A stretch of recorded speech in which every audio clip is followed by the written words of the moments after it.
Good evening aspirants, good evening to one and all, very good evening. या एपीएच्या online प्लॅटफॉर्मवरती तुमचं सर्वांचं पुन्हा एकदा स्वागत आहे. तर एस्पायरंट्स, आजचं लेक्चर आपण वापस ड्रग इन्स्पेक्टर सिरीज मध्ये असणारा जो ब्लड आणि ब्लडचा जो पार्ट आहे त्यामधील आजचं बेसिक मधील शेवटचं लेक्चर आहे.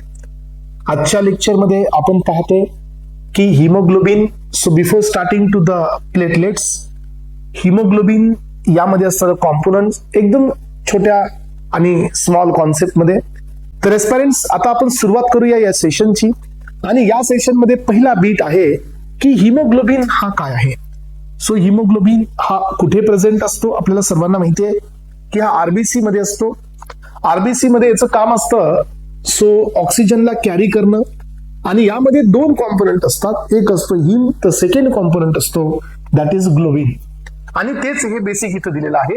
हिमोग्लोबिन एक iron containing colouring so matter आहे of the red blood cells.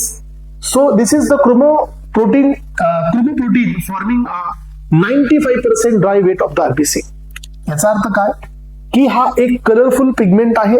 आणि जर आरबीसीचं तुम्ही ड्राय वेट घेतलं, dry weight in the sense आरबीसीला तुम्ही ड्राय केलं आणि त्याचं जर वेट तुम्ही घेतलं तर ड्राय वेट मध्ये एचबी हा 95% वेट कॅरी करतो. म्हणजे सो ड्राय कंडिशन असताना आरबीसीची 95% त्याच्यामध्ये तुम्हाला एचबीच मिळणार आहे. सो मॉलिक्युलर वेट असतो 68,000 डेल्टॉन. काही बुक्स मध्ये हा मॉलिक्युलर वेट 65,500 डेल्टॉन पण आहे aspirants. So it is near about 5,000 to 68,000 dalton. यानंतर जे ऍव्हरेज एचबी कंटेंट असतं तर ते आहे 14 to 16 gram per decilitre. So aspirants, हे जे एचबी कंटेंट आहे सो याच्यामध्ये 13 टू 17 हे मेल साठी असतं so as per the standard. And 12 to 16 जे एचबी कंटेंट असतं हे फिमेल साठी असतं. तुम्ही याला थोडंसं डिफरन्शिएट करू शकता. यानंतर पहा, हिमोग्लोबिनचे फंक्शन्स आहेत. यातील पहिलं फंक्शन आहे ऑक्सिजनला कॅरी करणं.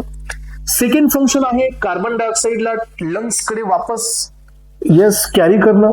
आणि तिसरं ऍक्शन दिली होती आपण बफरिंग ऍक्शन, रेजिस्ट करणं चेंज इन पीएच. हे पण फंक्शन हिमोग्लोबिनचं होतं. सो स्ट्रक्चर ऑफ हिमोग्लोबिन मध्ये एक प्रोटीन पार्ट असतो दॅट इज ग्लोबिन आणि सेकंड वन असतो आयर्न कंटेनिंग पिगमेंट ज्याच्यामध्ये हिम असतो. यांचं पर्सेंटेज बघा तर हिम हा ओनली 5% प्रेझेंट असतो. तर एस्पिरंट्स, लक्षात ठेवा आपल्याकडे नॉर्मली हिम मध्ये Fe2+ म्हणजे हा फेरस आयन प्रेझेंट असतो. काही एक्झाम मध्ये हे विचारण्यात येतं की हा कोणता आयन असतो, तर सांगायचं फेरस आयन असतो. Pigment part of the protein or the heme is called as a porphyrin. So aspirants, he porphyrin बद्दलच पण काही कॉन्सेप्ट एक्झाम मध्ये आलेले आहेत. ही जी porphyrin रिंग असते ही पायरोल रिंग असते. पायरोल ही कोण असते माहितीये, तर ही 5 मेंबर सायक्लिक रिंग असते ज्याच्या फर्स्ट पोझिशनला नायट्रोजन असतो आणि 2 डबल बॉन्ड यामध्ये प्रेझेंट असतात. तर ही टेट्रा पायरोल असते. याचा अर्थ काय, यामध्ये 4 पायरोल रिंग असतात. सो यानंतर pyrrole ring are attach to one another. हे प्रत्येक पॅरल रिंग एकामेकाला एका ब्रिजने अटॅच असते आणि दॅट इज व्हॉट याला आपण CH4 ब्रिज असं म्हणतो, दॅट इज मिथेन ब्रिज. त्यानंतर पहा फ्रेंड्स, सो आयर्न हा फक्त हिम साठी नेसेसरी नाही आहे, तर आयर्न हा आपल्या बॉडीमध्ये काही एन्झाईम साठी पण नेसेसरी आहे. त्यामध्ये सायटोक्रोम ऑक्सिडेज, सायटोक्रोम पेरॉक्सिडेज आणि कॅटलेज या एन्झाईम साठी पण आयर्न हा खूप इम्पॉर्टंट रोल प्ले करतो. याचा पुढचा जो बीट आहे फ्रेंड्स तो आहे ग्लोबिन. तर ग्लोबिन मध्ये हा जो तुमचा ग्लोबिन वाला पार्ट आहे, तर हा ग्लोबिन वाला जो पार्ट आहे एस्पिरंट्स, सो या ग्लोबिन मध्ये आपण पाहतो की सो तुमचा 95% हा ग्लोबिनचा पार्ट आहे. आणि यामध्ये सो जवळजवळ 4 पॉलीपेप्टाइड चेन आहे. किती पॉलीपेप्टाइड चेन आहेत? 4. यामधल्या 2 चेन हे अल्फाचे आहेत तर 2 चेन हे बीटाचे आहेत. सो यामध्ये मॉलिक्युलर वेट आहे याचा पहा 15,100 सो 26 डेल्टॉन. याचा जो मॉलिक्युलर वेट आहे तो बी त्याच्या जवळजवळच आहे 15,866 डेल्टॉन. याच्यामध्ये मॉलिक्युलर वेट अमायनो ऍसिड्स असतात 41, यामध्ये अमायनो ऍसिड्स आहेत 46. सो ह्या 2 चेन आहे अल्फाच्या, 2 चेन आहेत बीटाच्या. तर एस्पिरंट्स, लक्षात ठेवायचं की हे 2 चेन आहेत, प्रत्येकाकडे एक आयर्न असतो.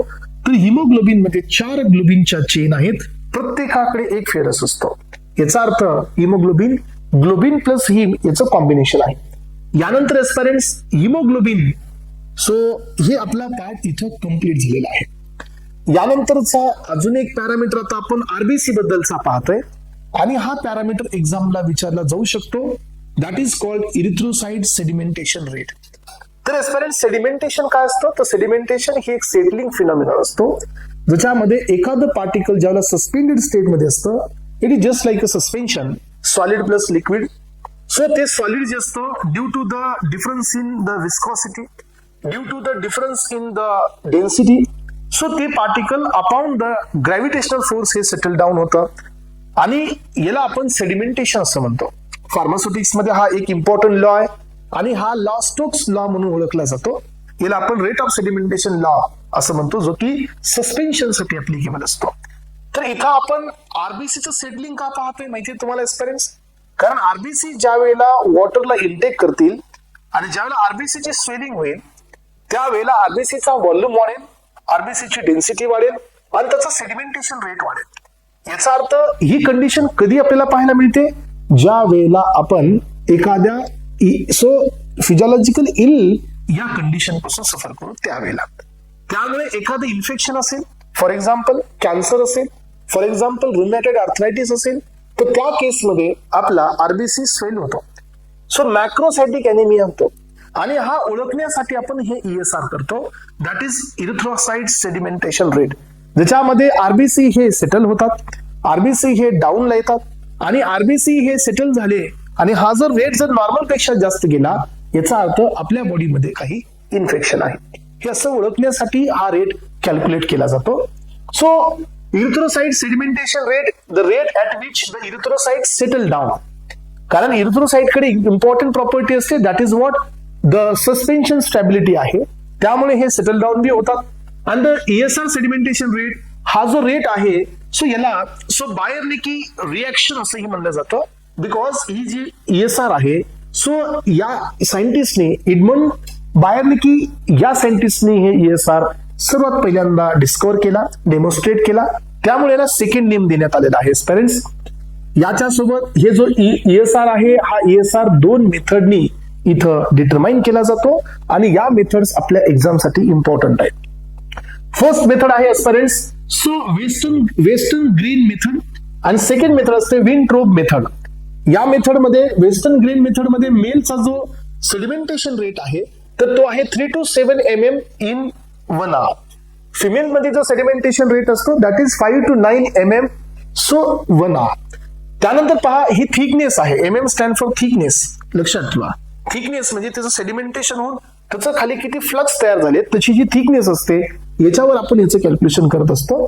सो ही जी विंट्रोब मेथड आहे मेल मध्ये 0 to 9 mm आहे within 1 hour and so female मध्ये 0 to 15 mm आहे विदिन 1 hour.